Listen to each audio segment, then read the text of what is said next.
Welcome to Anuradha channel. ఈరోజు మనం షరబత్ తయారు చేసుకునే విధానం చూద్దాం. దానికి కావాల్సింది 2 టేబుల్ స్పూన్స్ ఆఫ్ నిమ్మకాయ రసం, కొంచెం షరబత్. దాన్ని షరబత్ అంటారు, కొంతమంది సుగంధి అని కూడా అంటారు. మేము షరబత్ అంటాము.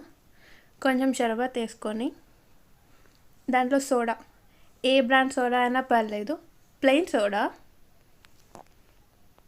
సోడా వేసుకొని బాగా కలుపుకోవాలి. సుగంధి ఇంకా సోడా బాగా కలిసేలా కలుపుకొని, కావాలంటే దాంట్లో నానబెట్టిన సబ్జా గింజలు వేసుకోవచ్చు.